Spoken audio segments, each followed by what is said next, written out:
step 3 is going to be to bend the ends so that so when you put the cylinder together, they will clasp together. And first thing you want to do is to remember that you're going to lay your metal flashing out on the table and you're going to clamp it down. And you're going to bend this over so that you'll have a bent end that will clasp the other end. But the second thing to remember is that when you do the other end, you have to flip it over.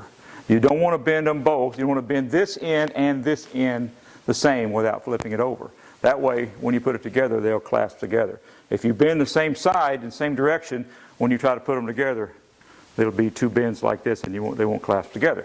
So that's the first thing you want to do. The second thing you need to do is to measure from the very end to something that's very solid and straight. I'm again using the carpenter square that I used earlier to cut the metal flashing.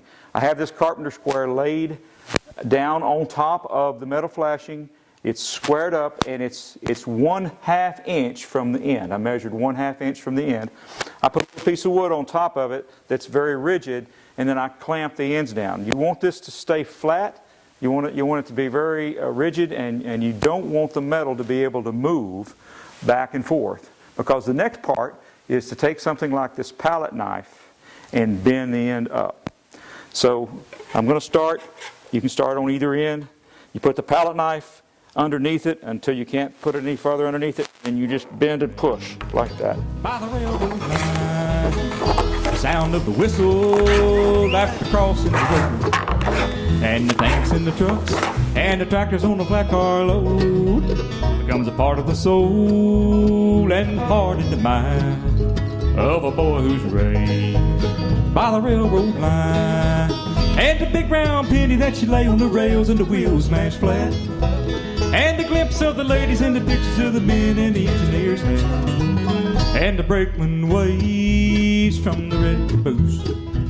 It's a part of the past, never quite turns loose. It's a part of the soul and the heart and the mind of a boy who's raised by the railroad. And then at some point, I'm going to take a block of wood and bend it on over like that.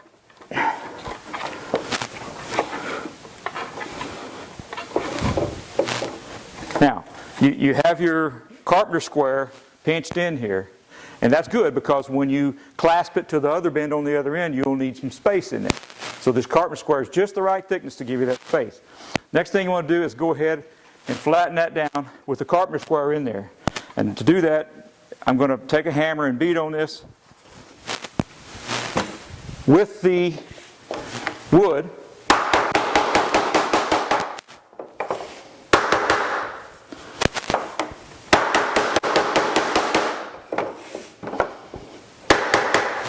And you're done.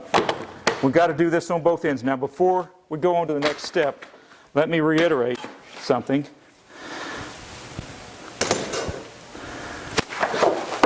You see that bend?